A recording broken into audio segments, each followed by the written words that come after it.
All right, so Trump has been sworn in as the President of the United States. In his first day, he's made a bunch of decisions via executive orders. There are decisions about climate change we should discuss, about transgender rights, but in this video, we're going to talk about immigration, specifically about birthright citizenship, because I do believe that this is something that might cause trouble to a lot of NRIs or Indian nationals who are currently living in the US, especially on temporary work visas like H-1B visas. Okay, so let me take you through what has happened so far and whether or not Trump can actually execute it. And if he does, how will it impact Indian Americans or NRIs who are currently living in the US? Now, Trump has decided via executive order to reverse, he wants to end birthright citizenship. Birthright citizenship basically says that anyone who is born on American soil automatically becomes American citizen, irrespective of the status of their parents. So this parent could be an illegal immigrant, or the parent could be a temporary, could be on a temporary visa. It doesn't matter. If you're born there, you become a citizen. That's the law as of now. Trump wants to change that. And it's unclear whether he can change it unilaterally on his own, or he's going to need 2/3 vote in Congress in order to do so. But in the meantime, he has, from what we understand in a BBC article, instructed federal agencies not to issue paperwork or documentation to children who are currently being born in the US, to parents who are either on temporary visas or who are in the country illegally. And apparently this order comes into force in 30 days. Now, according to Trump's executive order, in order for a child to be given citizenship, must have at least one American citizen as parent, must have at least a legal permanent resident, so a green card holder or a member of the US military. Now, according to some reports, babies are already born. This is not retrospective, so if they've already been given a citizenship, that cannot be revoked. Let me just roll this back a little bit to take a look at what birthright citizenship is. Now, there are two kinds of citizenship. One is the birthright citizenship, where if you're born there, you become a citizen. Second one is ancestry based. So if you're born to a citizen, anywhere in the world, you become a citizen. Now, this is actually based on the 14th Amendment of the Constitution. It was brought in 1868 after the Civil War, in order to grant citizenship to former slaves who had then been freed because they were born there and they worked and lived there, but they were not considered citizens. So to give them that citizenship, this law was brought in. And it's also considered to be very integral to the right of equality and protection under the law in America. So it's an important part of their constitution, and it can't automatically, perhaps so easily be changed. It is going to go into the courts to finally decide. Now, I must also point out here that birthright citizenship is an idea that's being discarded by most developed countries. Of the 20 top developed countries right now, only the US and Canada still have this idea. So for example, UK, Australia, Ireland, they've all discarded the idea, and they only have ancestry-based citizenship right now.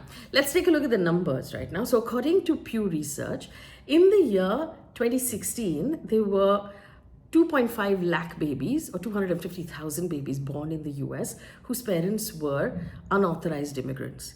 Jump now to 2022, and that number has gone up to 1.2 million babies who were born in the year whose parents were unauthorized immigrants. So this is what Trump is talking about when he says that, oh, this is a massive problem that needs to be solved. And during his campaign, he suggested that this particular route is being exploited by people from countries that have high levels of immigration in the US. Now, which are the countries? China and India, although that's the sort of state, it was veiled, but it was said. Now, Indians are the second largest migrant group into the US after the Mexicans. And we understand that as of 2024, there are 5.4 million Indians living in the US, of which 2/3 are immigrants and 34% are US born. And we send about 3.3 lakh international students to the US every year. That was the last number. Indians are the highest cohort among international students that are currently going into the US. There's another cohort, which is Indians entering illegally, and on last count in 2024 were 90,000 Indians who were caught trying to enter illegally by the Border Protection in the US. But the big cohort that will be affected by this are the H-1B visa holders, who are 72% of all H-1B visas that are handed out by America are taken by Indians.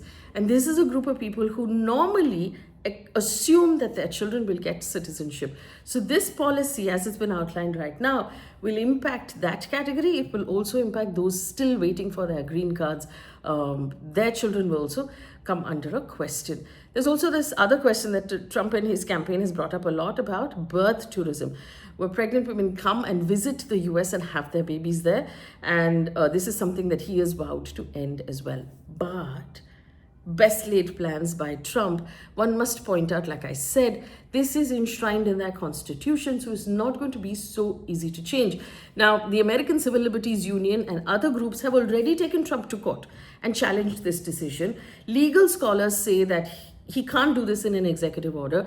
In fact, one legal scholar who's been quoted, Sai Krishna Prakash, who is a constitutional expert in the US, in the University of Virginia, has said that he's doing something that's going to upset a lot of people, but ultimately it will be decided by the courts. He also says that this is not something Trump can decide on his own. A constitutional amendment, can do away with birthright citizenship, but it will take 2/3 vote from the House of Representatives and the Senate and approval by 3/4 of the states as well. So not so simple, not as easy. It does seem like they're making announcements right now that they can't fully carry out. And during his first term, he had talked about it a lot. So from where we're standing, Trump is sort of maybe showing intention of what it is he wants to do. A lot of this is going to wind up in courts. A lot of this is going to need to be ratified by the system. He can't decide these things on his own. Having said that, though, even the intention, even the conversation about it will potentially impact Indian Americans and other immigrant communities that are currently living in the US. It creates challenges, it creates legal battles, it creates uncertainty. People who are planning their futures are now going to stop for a second and ask those questions. Does this country not really want me? Does this country not really want my children? These are big questions to ask. And it does make sense at this point, and I know there are a lot of NRIs who are now talking to their lawyers to see where this is going to go and what it's going to end up being. So Trump has set a cat among the pigeons on many things, and we'll now have to see how this is going to play out. If you are living overseas, especially in the US, and if you happen to be either an NRI or an Indian American, do leave me a comment and let me know what you think about this and how this makes you feel. We'll also do separate videos about trans rights and also about climate change. And if there's anything else about the Trump administration you believe merits being discussed, drop me a line on that as well. In the meantime, remember to like, share, subscribe, and sign up for our membership. Thanks for watching.